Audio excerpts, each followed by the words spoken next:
Right, how's it going, man? Yeah, good, good. How are you? Good. Right, well, I'm hoping the technology, everything's going to work fine. So right, we've got a little bit more tech, haven't we? So I'm hoping we're going to have good, smooth video throughout. That's the plan. Yes, exactly. Yeah. A lot of tinkering this morning. Yeah, it should be fine. It should be fine. Oh. At least it's all right. It doesn't matter too much. We'll have the audio and everything. Exactly. So so how's things been going? How's your training and stuff been? It's been not fantastic for the past few weeks. I got a chest infection. And it's really taken me out of training, which is unfortunate. Yeah. I was back on Monday, which was great, and then I was back lifting for the first time on Tuesday, but then I was up coughing in the night. So illness has sidelined me. It's a tough one, right? So, especially when the seasons change and stuff, you get a lot of people who are sick. You get uni starting up again. Fresh as flu, yeah. Fresh as flu, exactly. So, numbers drop, but then loads of people join. And then I think it's quite common, really. And something like a chest as well, because jiu-jitsu is so chest heavy, and it's tough to kind of train when you're not feeling 100%, but especially when you're finding it difficult to breathe clearly. This sport is just tough, isn't it? So I don't know about you, is it like when you feel kind of a little bit under the weather, obviously it's better to recover fully before you actually start training, but do you find it quite difficult to get back into it after you've taken a couple of weeks off, whether it is for injury or illness or just being busy? Yeah, definitely. It takes a bit of just willpower to get over the doorstep, especially when all I've been doing is really walking and stretching, so then to go into a jiu-jitsu session is quite like here's going to do some intense exercise. But it was good to be back on Monday, and it's always it's a great thing about low tide is that we can always no one's egging you on, it's like, oh, you're taking a round off kind of thing. It's always just completely accepted, which is nice. No one's judging you. Yeah, hopefully not. It's a tricky one, isn't it? Because there's always that kind of pressure, but you don't. It's just pressure on yourself, right? Because we talk about this kind of stuff quite often, like how often to train and when to listen to your body and take a break. And this will kind of go into it a little bit, because today I want to talk about teaching methods, because I basically want to pick up exactly where we left off on the last one, because we kind of had to end it quite abruptly. So going into because we ended the last podcast talking about how to get into teaching, which is a bit of a hypothetical thing because it's all different situations, right? There's no kind of one path, but I'd like to talk about teaching methods, what we do here, what I think helps, what maybe doesn't, and how to approach teaching and constructing and delivering a class. But also what I want to talk about after that, because I've got some bullet points, but after that is kind of like the stresses of teaching, because we often talk about the stresses of coming in here into a room and rolling, and the expectations, and like the anxiety, but also from the other side of things, teaching. So listening to your body and knowing when to take a break and when to actually rest, whether it's from training or teaching, is such an important thing. Do you sometimes get to a point where you're like, I need a week off, just like mentally? Yes. From training, from jiu-jitsu, just from whatever happens in this room. Yeah, 100%. Yeah. And it's hard.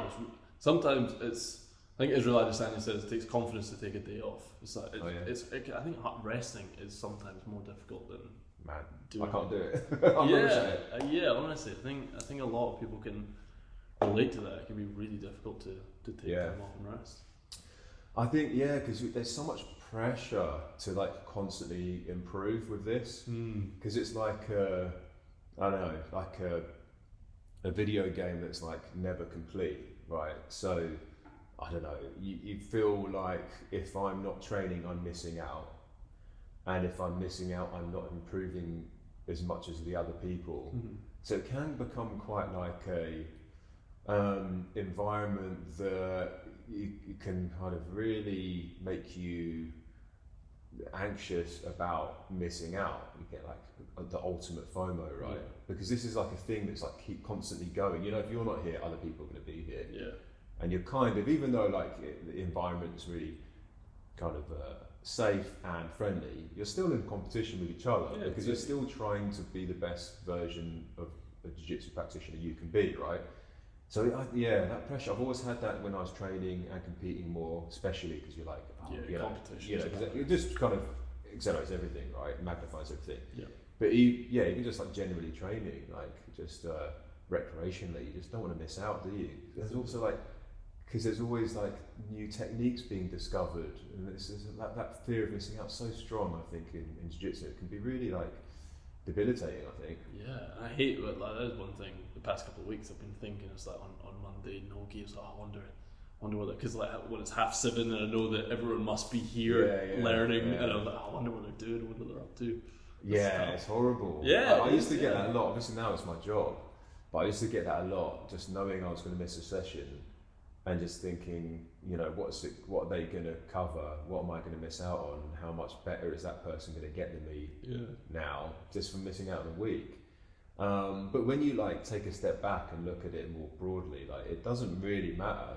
And like you said, it takes confidence to take a break. So having like a week off can sometimes be better for you anyway, because at some point you're like reaching a point of kind of like you're not really taking things in because you're just too tired, or you're too kind of over kind of stimulated by it all. So I think sometimes taking a couple of days off, if you're learning something, you're not just going to be cramming it, right? Having an hour or two off to be able to reset and go back to like learning is the way to do it. So sometimes it actually helps in the long term, but you don't really see that at the moment, do you? You just think like, oh, I'm missing out. And also like, I used to, not so much now because I'm so active every day with work, but if I missed a training day, I'd be like, well, I've got to do something else. I've got to go for a run. I've got to do something because my body like wants to be working out X amount of times per week, and I need to kind of replace that and like burn the calories and earn my food.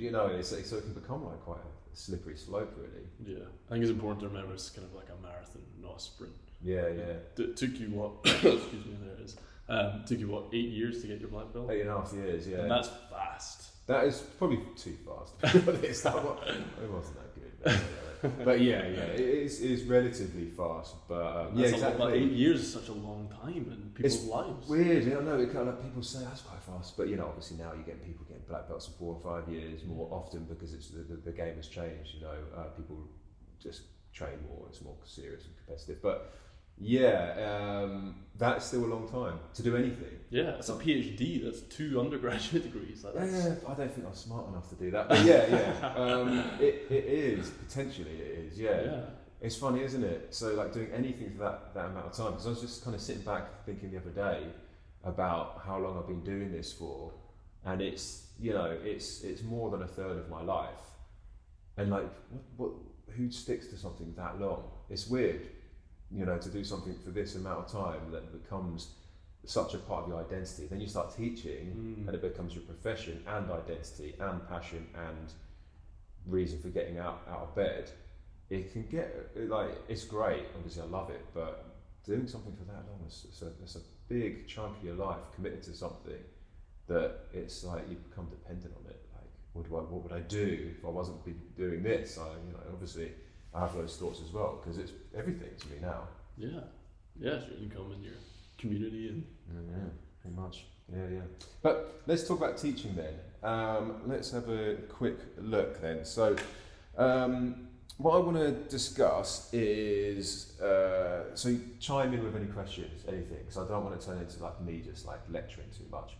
But because I like to talk quite openly with. The club members about like how I approach teaching, and I think it's one good way of actually improving as a teacher is being open with people. Not necessarily going, guys, I don't know what I'm doing. Give me a hand here. But like just openly having a discourse about this is what we're doing at the moment. We're trying this teaching method, or we're trying this teaching method, and getting feedback because feedback is going to help you kind of improve, right? So I've written down like some tips for teaching, and these come with kind of caveats because what is teaching? Sometimes you're going to be assisting, sometimes you're going to be the head coach, sometimes you're going to be running an academy. So it kind of depends on your role. But I've tried to isolate some kind of like major tips of what I think helps a good instructor. And a lot of it, the tip number 1 is this book. Buy this book. So a lot of it comes down to a lot of the kind of methods I use I got from Liam. So this is Liam H. Wandi's What Outstanding Instructors Do. So have a look at this, guys. If you're teaching now or you've got any ambitions to teach Jiu-Jitsu, this book is invaluable, I think. It's brilliant. Liam's also a very close friend of mine, so I don't mind being biased and giving him a plug.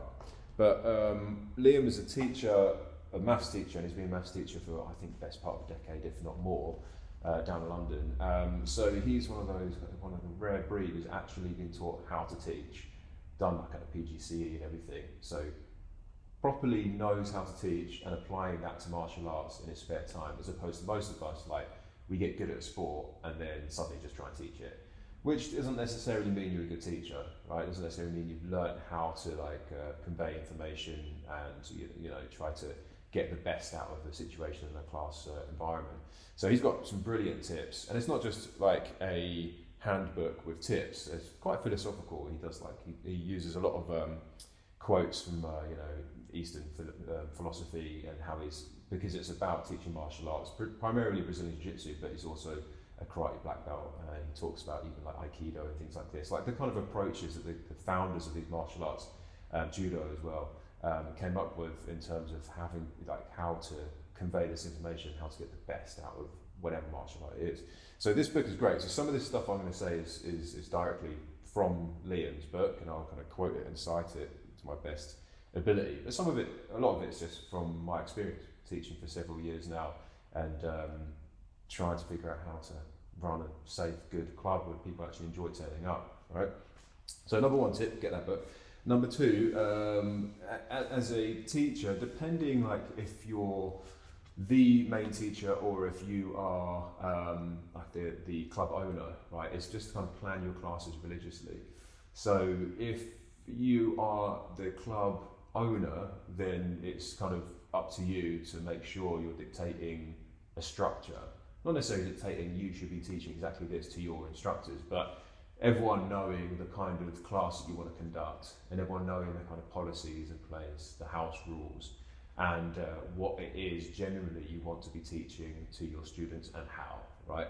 If you're not a club owner and you're just you're assisting teaching, then I think you should be able to ask your boss, ask the club owner, whoever's employing you, to tell you, some guidance on how you want things to be taught. It's just kind of how businesses are run, right? So that is really important, just planning classes and having some sort of overarching structure how classes should be executed.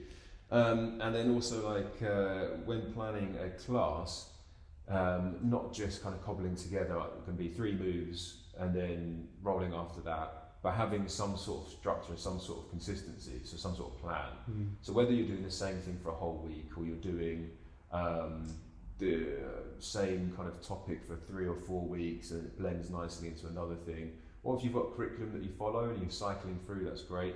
But it's good for the club members and students to kind of have an idea of what's going to happen. Ideally, you kind of say, next week we're going to do this, and in 2 weeks time we're going to do this. So then if you are missing out, you kind of know what you're missing out. And I think that could help with people's kind of general FOMO.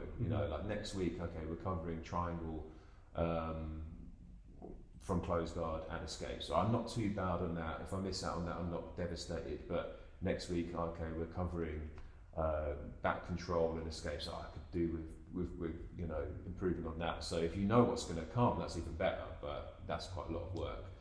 But at the very least, it's nice to kind of set out your stall in a class and either say today or this week we're working on this, because then people in the class will kind of realise, okay, he's not just making it up on the spot, he's got a plan.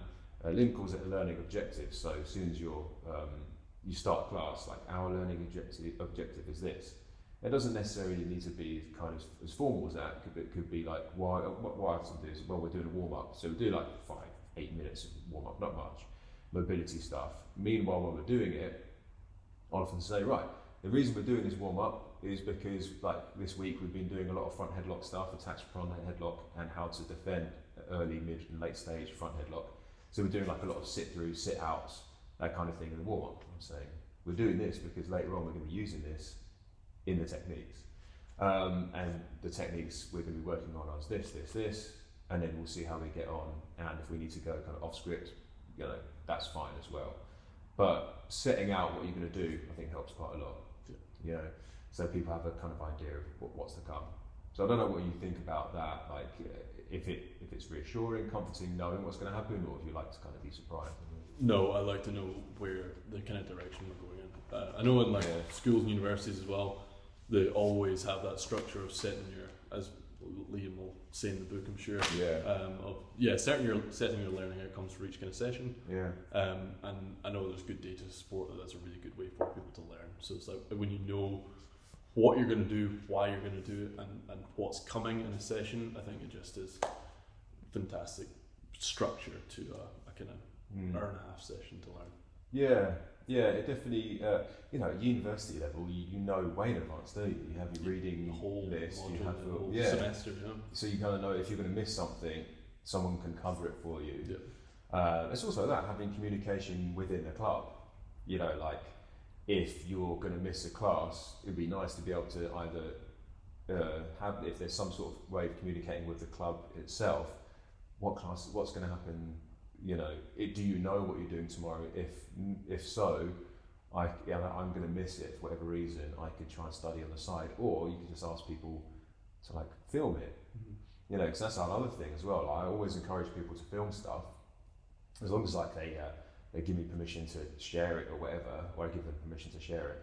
I'm finding people just like filming and taking photos and everything, because there's so much we're learning, right? There's so much stuff that we're trying to absorb and digest, and it's so difficult. So like filming and actually like being able to go home and review it and go, oh, that's what we did. I don't know, it makes life so much easier. So I don't know how you feel about the amount of content you learn in jiu-jitsu, and whether it's like really worth it or not. You know, it's because we're constantly learning new stuff. It's kind of never ending, right?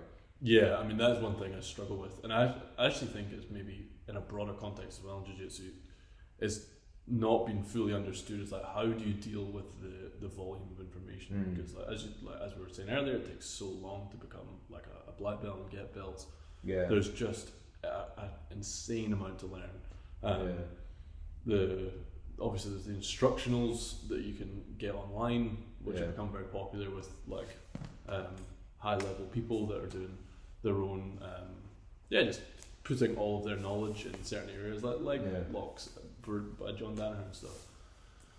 That's definitely one way of doing it. I sometimes find it difficult to learn like that, because if I'm watching, then it can be hard to doing, and if you don't have someone there with you to practice with, it can be difficult.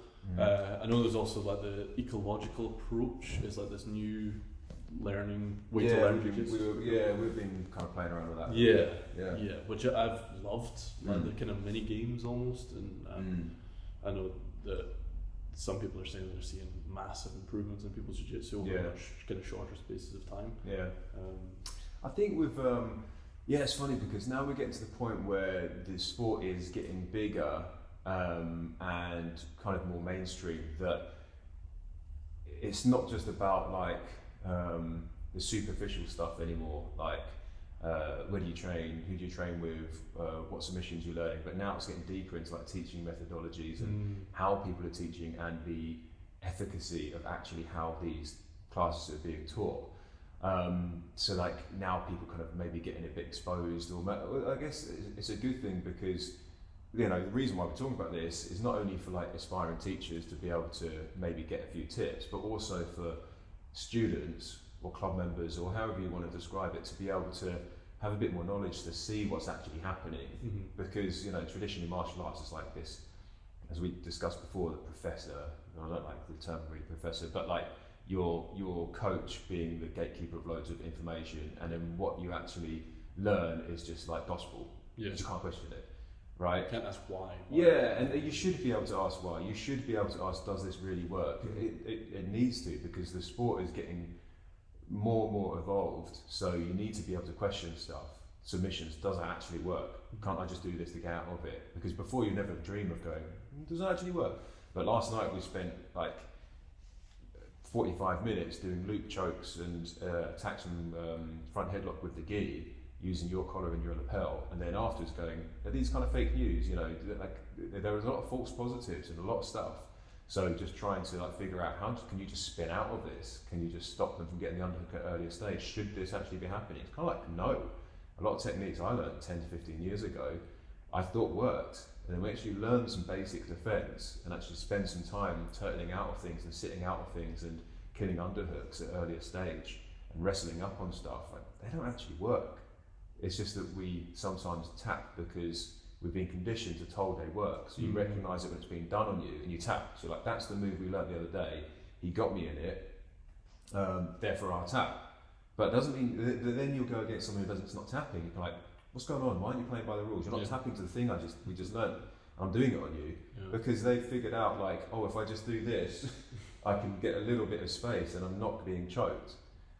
But it's all kind of relative, right? It's a funny one because there's a lot of like kind of unknown things happening when we're rolling and when we're training because we don't really know what the other person's thinking. Sometimes you'll tap someone, but that's just because they want to stop what's happening. Yeah. They're just like, they're bored or like they're tired. A long day, you know, and you've barely got the submission on, the arm's just not even straighten out, an arm bar, and they tap. And like sometimes you think, oh, come on, man, like, you didn't let me get the finish. But who cares? At the end of the day, like, they're allowed to tap whenever the hell they want. So that's kind of a false positive. You don't really know if that is a tap, but who cares? You know, because you're just training in this room. So it's really weird, isn't it? Because sometimes you think like this submission is like legit and bulletproof and it'll work, and then someone won't tap to it, and then sometimes sometimes someone will tap too early to something. You know, I don't even know if that would have worked on someone else, but you kind of got to take everything with a pinch of salt.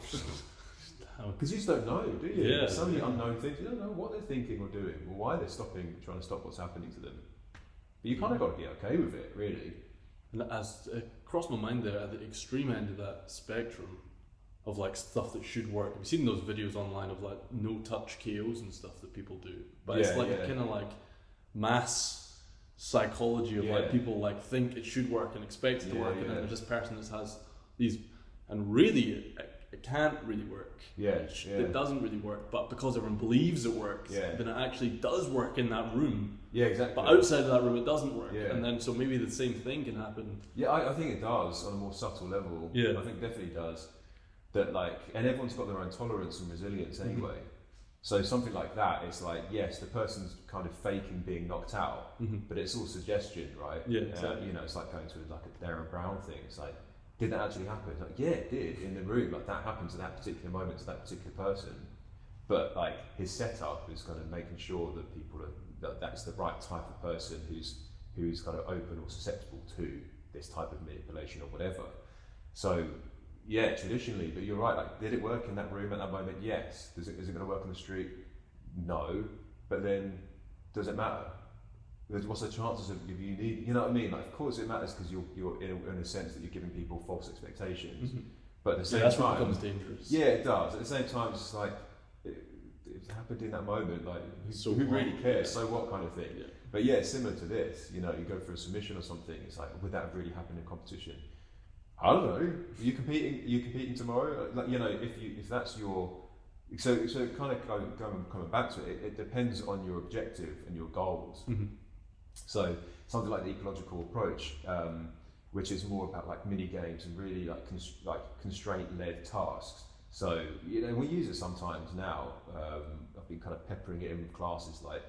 Instead of doing a guard pass technique, go right, okay, I want the top person just to get past the feet and knees and stay there. The bottom person's trying to use frames, but you can't do this and you can't do that. You can't pass the guard completely. You're just trying to stay in the pocket. That's really good because it addresses like grey area learning and those areas where you're having to make loads of decisions instead of like having to like try and execute one technique because you can't really mimic the perfect situation again that you just created with a passive drill. So it does work. I think it works to an extent, especially competitively. If you've already got good knowledge and you're just refining your technique, then those drills are great. But in the learning phase, the earlier phase, I think there still needs to be some sort of technical instruction because a lot of like people doing like the ecological approach are like abandoning technique. I haven't taught technique in years, but which is fine because you're just kind of like putting people in a situation they have to figure out themselves. But I do think you're starting to then narrow the type of person you're teaching to probably someone who's already got some knowledge, already figured some stuff out, and then just refining, getting more conditioned and getting like sharper in what they're doing. But there's an enjoyment in learning techniques, especially at the beginning stage, because there's that wow moment of like, I can do this to someone. And I don't think it's good to take that away completely, because here we like to put people in like small groups. So it's not just like, right, you do this move 10 times to one side and 10 times to the other. Often it's good to put people in groups and go, right, this is like, so this goes back to one of my things, like give people options, i.e. no one size fits all. Because if I was to teach technique, this is exactly how you should do it. You should put your little finger there, it should be a 37-degree turn. Like, that's not the same for everyone at all. We're all different body types, ages, and abilities. So sometimes it's good to put people in small groups instead of like two, because also it gets like tiring just doing a move to someone, receiving a move from someone, doing a move, But if you put people in threes, there's a kind of person from the outside perspective looking in. You've got rotation, so you're actually getting a break. You don't want to be choked 20 times in a row, really. Yeah. And then you've got a mini workshop. Yeah. And I love threes. I really do. I think it works. We did it last night, and we do it quite regularly. Obviously, it depends on how many people in the room. You've got to kind of go with the flow a little bit and stuff. But it works well. It works well for teenagers as well, because they often need that stimulation of watching as well as it being done to them. Mm-hmm. Because when it's complex stuff like lapel type loop chokes, there's a lot of switches and hand grips and stuff, so it's really difficult to know what's happening if it's just being done to you.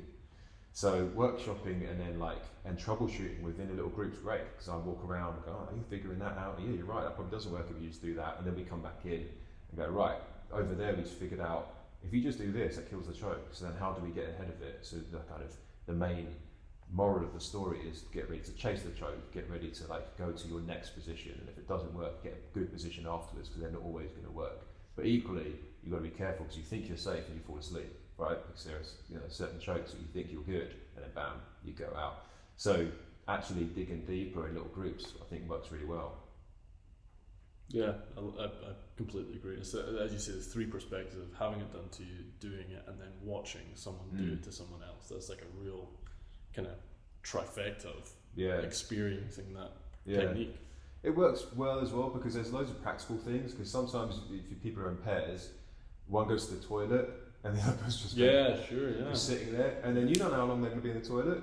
They might be in there for 10 minutes, they're just sitting there. So it just practically works quite well. And like I said, you don't really want to go, 10 arm bars, okay, now I've got to do 10 arm bars, and now I've got to have 10 arm bars done on me. It's good to just take a break and go, right, okay.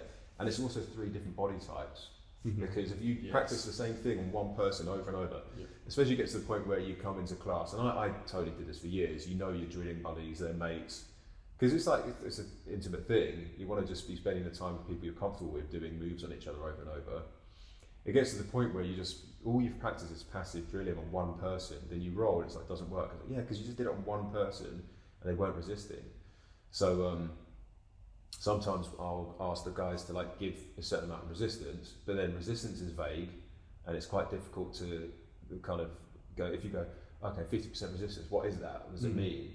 So you do need to give some kind of constraints and some tasks, okay, it means don't let them do this to you, or whatever, or your goals are to just, if you're playing guard, just stand up. If you can stand up, it means they didn't have enough control over you. So that comes in with ecological. Let's say in beginners class, for example, I do this often, is go, right, okay, you're in threes, so guard passing. So we just practice 3 guard passes, but not complicated ones, just simple ones. Push the feet to the floor, toriando, double underpass, ones that don't require loads of steps, maybe 3. Toriando, double underpass, and X pass, throw the leg to the side. The 3 ways of just getting around the legs. And go, right, okay, so the bottom person now, because that was passive, we need some sort of active drilling to bridge the gap between passive and full resistance. Go, right, the person at the bottom is being annoying. Try and stop 2 or 3 of their guard pass attempts, but let them do the 3rd or 4th one. So make them work for it. So not desperately trying to stop them, not pulling them into a closed guard and trapping them or anything, just framing and hip escaping, framing and hip escaping. And the top person, just think, okay, I'm not going to complete the first guard pass, I'm going to try and combine these passes. So I'd go for the first half of one, doesn't quite work, go for another one, doesn't quite work, and finish the 3rd one. then you start getting used to like chaining guard passes, which is especially in guard passing, is kind of what's going to happen. Yeah. Very rarely you go bam first one.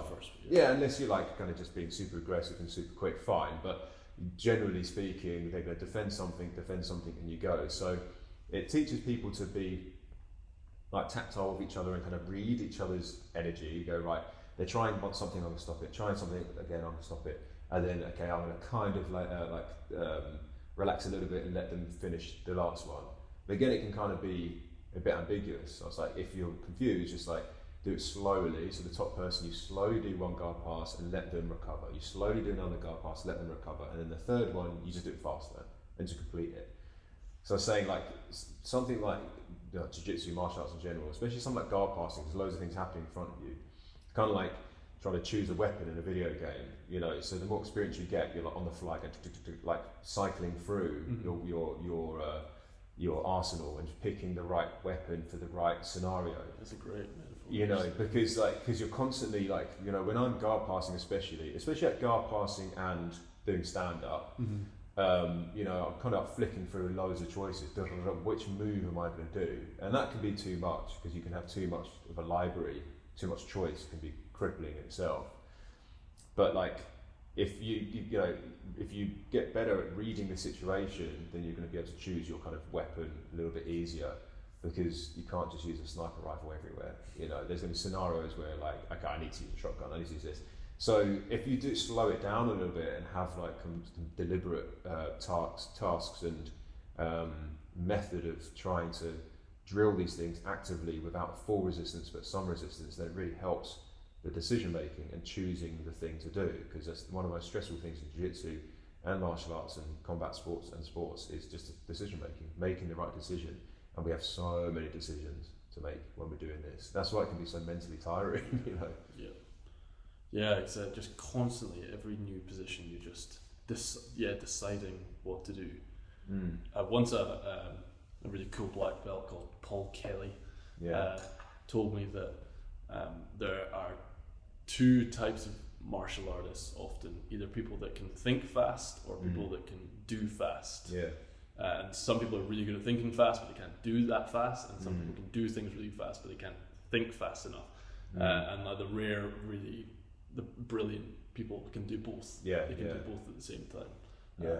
So they can think about it and then make the decision and then implement at the same time. But because if you're against them, especially someone who's quick, like Zane for example, it can be so flexible. To catch up, to keep up with what's happening. So think, oh, this will work now, and then they're already in another position. So then it gets to the stage of you're having to like go for something, and like I'm doing the first half of one move, but really I'm doubling down on the second way of doing it. Or having to read reaction, then I do this and do that, and that's when like the expertise comes in, because you just have that muscle memory. It's kind of where those those things cross over sometimes, where you're like reacting and moving, but you're not having to think that much about it because you've done it so many times. So I've been here before, so your body is like, okay, they keep defending this, so then I'm just going to try this and see what happens. That you're constantly, then I think just having repetitions of loads of sparring helps, because you see a high level that people they're not making decisions on the spot. They're just like, they've been there before, they know what works, and they just go for it over and over and over until something lands, right? So it takes a while to get to, but I'll get through a few more of these. So by Liam's book, there's quite a few things. Answering questions publicly is another good one. So in Liam's book, he talks about like when people ask questions. So often when you're teaching, there's going to be it's good to ask people to ask questions for one thing. Don't be scared of questions, and you can be, because you never know what someone's going to ask, because they could ask something you don't know the question of. Because a big pressure and stress of teaching is like, people think you're like an oracle of information, especially now, because there's so much information online. So a lot of people ask a question and they might know the answer to that question, if there is an answer, and ask you it, and you're kind of thinking, there is an answer out there, and they might know it, but I might not know it. So it's a tricky one. So having the confidence to say, I don't know, is important. Because you're not always going to know the intricacies of every single scenario in jiu-jitsu. So saying, I don't really know, or it's not really what I do. You know, I prefer this. That's not really like, guillotines aren't really my thing, but in my experience, this works, but hey, feel free to go research it, look at videos, come back and we'll chat about it. Have the confidence to say that, because it's better than just trying to wing it, I think, because you get found out so easily. You know, can't hide anymore. Yeah, you can't really, and it's like no one can know everything anyway. Exactly.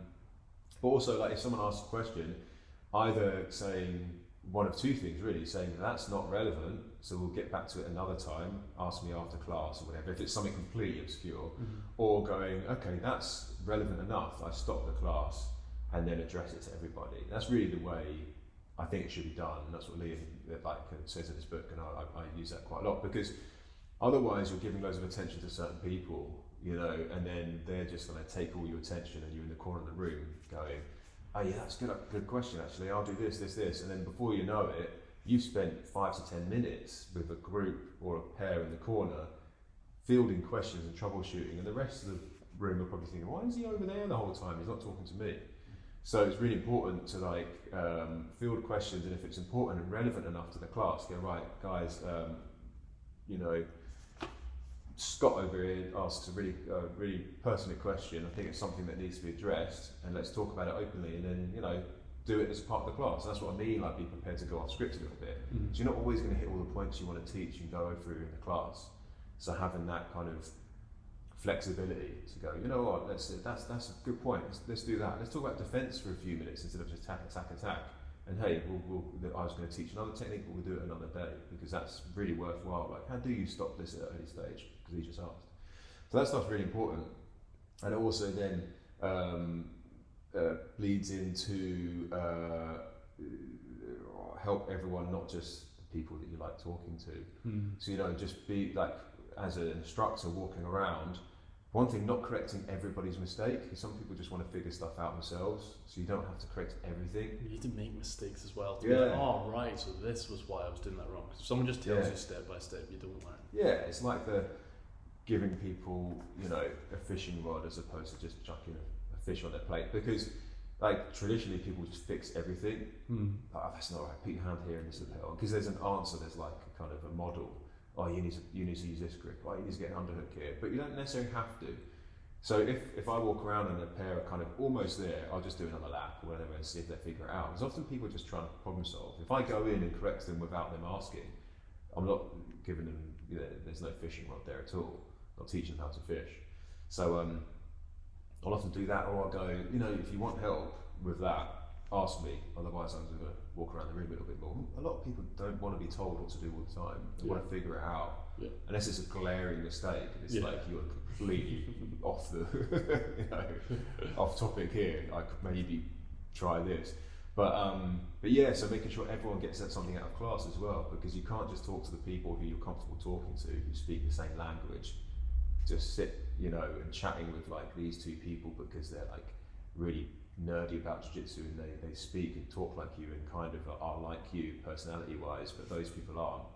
You have to give everyone a fair kind of shake of everything. So like making sure your time is divided equally around, and even talking to the people that you don't really relate to, you know, people who aren't from the same background or don't really like talk or act like you, saying, you got any questions, how's it going over here? And I see that all the time in clubs and gyms, where it's just like the coach gives certain people, maybe like their competitors or just they're here often, all their attention, but they're not in the corner talking to like the real beginners or like the women in the class, because, you know, they feel maybe uncomfortable asking them how things are going and asking them like if they've got any questions. So yeah, just spreading that attention is vital, absolutely vital. And that's hard to do sometimes, because it's not natural for some people.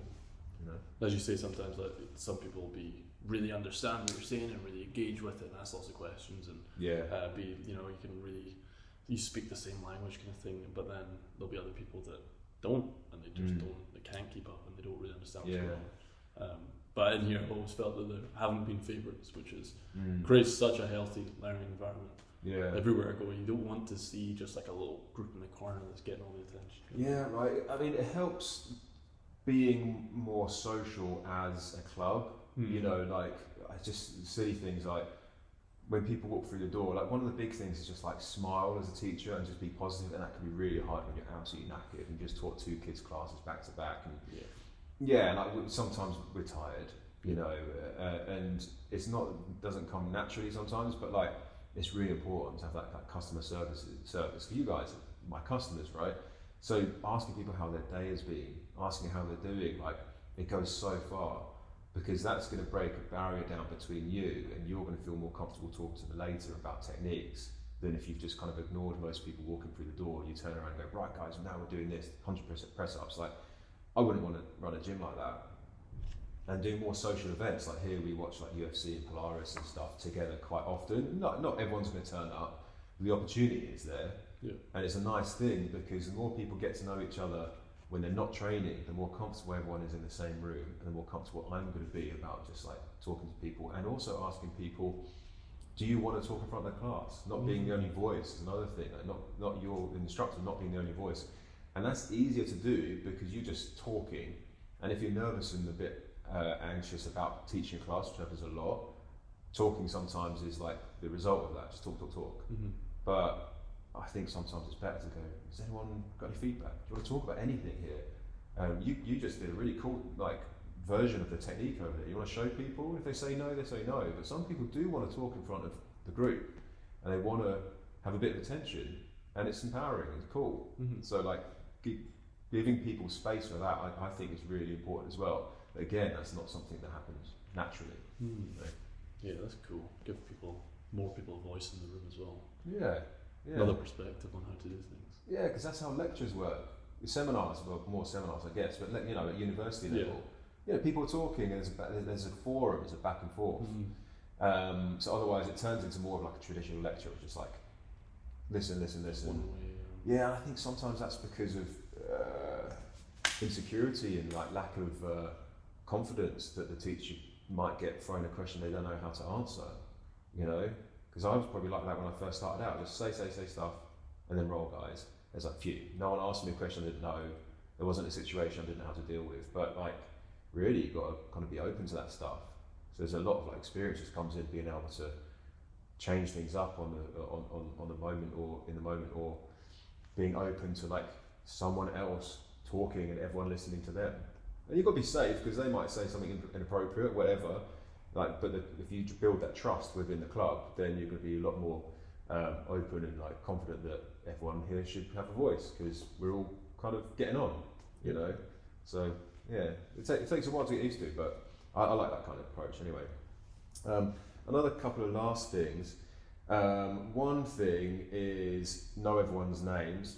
So that's really important. So like. Huge. Yeah, like getting to remembering everyone's names is difficult, but I think it's such an important thing. You know, like when I first started out, I'd write people's names on a piece of paper. If I didn't know in the class what the name was, ask their name, write it down, like red T-shirt, this name. So I could keep referring to a piece of paper and knowing their names. And then asking someone, how do you spell your name? You know, if it's not Dave, but like something that's like a little bit more interesting, Kieran or Owen or something like that, and go, oh, okay, how do you spell that? At least then it's going to sink in, it's going to cement. And I've signed everyone up anyway by email, so most of the time I know, but it's really hard, and not being scared to go like, what's your name again? You know, and ask like 4 times, because you need to know people's names. Like, and there's going to be a point where I can't, because we've got like 200 members now, over 200 members, so. And then there's the parents on top of that, and the partners and stuff. So I never thought I could have this many names in my brain, but I do. There's a way of doing it. But it's nice to be able to address people, and also ask, how would you like to be addressed? How, you know, do you like to be called this or this? You've got a nickname, like whatever. And then it just makes people more comfortable. Yeah, that was one of the things. The first day I walked in to this gym, you came over and said, "Hi, is it Ross?" And then you also remember my name a couple of times in the session. I was just guessing, because it's like in Scotland, like half yeah, exactly. Ross. I was just like, is it Ross or Scott? Yeah. Right, okay. Not one of them. Yeah, it just made me feel so just like comfortable and welcome and all those things. It just makes such a difference. That's one of the biggest tips I'd say to anybody, because if you can get rapport with someone and remember their name, you'll kind of be excused for a lot of other stuff. It doesn't matter if you can't remember techniques. It doesn't matter if you're not a master of this, that, and the other. But if you're just personable and you can actually make eye contact and make sure someone goes home with a smile on their face, it's so much more important. Yeah. Because at the end of the day, this is still a hobby for the vast majority of people. They just want to have fun and not feel crap after walking out of this room and not feel ignored. So it's kind of some basic stuff. So loads of stuff really, but I think we should probably start wrapping up. But there's a couple of things, like especially in Liam's book, like one thing that's really good is like he talks about Occam's razor, basically like being really concise. Yeah. So like just if you can demonstrate something or do something with fewer words, I think Bruce Lee quote of like, if a kick is sufficient, do a kick. Like do the thing that's appropriate at the time. So try not to use 1,000 words to describe technique when you can use 10, or try not to add too many options and additional bits if it's not required. And that's hard because we get excited. Oh, you can also do this. Oh, by the way, you can also do that. But it's better to just be concise and go, right, okay, try that out. Come back. We'll add stuff if we've got time. Otherwise, figure that out because it's a lot of information. And if you don't want to do it, don't do it. Do the most basic version of it. So that also connects with another thing he talks about: same skill, different difficulty, SSDD. Because when you're teaching a mixed level, which you're pretty much always teaching a mixed level of people, even if it's like an advanced class, you might have someone who's been doing this 4 years and someone who's been doing it 14 years, and you're all practicing the same technique. Someone's done that 1,000 times before. So it's good to give options. You want to practice an armbar? Cool. You've only been doing this for so long. I'd really focus on like the kind of basic steps of an armbar, and maybe ask your partner to resist a little bit and make sure you've got good control throughout. Done. You've been doing this 10 years. Maybe you like do an armbar from a different setup, do an armbar from the back, do an armbar from half guard, do an armbar from top side control, whatever. It's going to end up in the same thing, still an armbar, or do it faster, or do it combined with another move, like you go for a triangle, they defend it, so you go for an armbar. But giving them the same kind of objective, but with a different framework. So same skill, but different difficulty. That can go a long way, because then everyone's getting something out of class. You want everyone to be able to go home thinking they've just like leveled up a bit, as opposed to like, well, I've done that 1,000 times before. I got no leveling up, and I didn't even burn any calories. So having those kind of those variables, but giving people options, I think, can go a long way as well. So that's just two of like the kind of the skills and the methods he's got in the book. So yeah, we could do plenty of podcasts just talking about the stuff from his book, and and do they work in class, do they not? But there you go. There's some tips and teaching. Yeah. Have you got any feedback on that? That was cool. Yeah, I need to watch that back. That was a lot. Same skill, different difficulty. Same skill, different difficulty. Yeah, it's a good one. That's great. Full of them. He's got loads of them. Yeah. Fantastic. I'm gonna get a copy of that. Yeah, so it's good. So like now you might be able to recognise, and the guys who've watched this, like there's some of the stuff I'm doing as a teacher. Yeah. And yeah, like there's a kind of anxiety there that this could expose what I'm doing, and people go like, he says that he always gives everyone the same attention, but he's been talking to Ross over there for 20 bloody minutes, and they're talking about the podcast over there while we're trying to do a class. So yeah, of course, we're all kind of all vulnerable to making mistakes, and human beings. Yes. Yeah, exactly. And I'm knackered by the end of the day sometimes, and sometimes I'll just say to you guys, I'm knackered. Just practice anything you want. Yeah. That open drilling is like, a lot of the more advanced classes here, I'll say to you guys, right, the next thing is drill any takedown you want. Just don't hurt each other. I'll walk around and help, because why should I just tell you to just learn this one? You all got your favourite stuff you do. You're all different body types. Try it, and sometimes that's really good. And then we'll come back and go, you're doing that, and it's awesome because I can see everyone doing different stuff. Everyone's got different skills, everyone's got different preferences, and that can work really well. And I don't mind just saying, guys, I'm tired. Like, I'm going to teach you technique in a minute, but for now, do your thing. Drill something you've come to class with, or drill something you like to do. Because at least then you're not just being dictated to. Yeah, it's genuine as well. Yeah, I think like it's you've got to be open with this stuff and transparent. Otherwise, all those things bubble up inside. Because you get stressed, like, do people know what I'm doing? I need to be in control the whole time of this class. But as long as everyone's safe and having fun, that's the main thing. There you go. Right, thank you, sir. Yeah, no problem, man. Yeah, until next time. Yeah, thanks.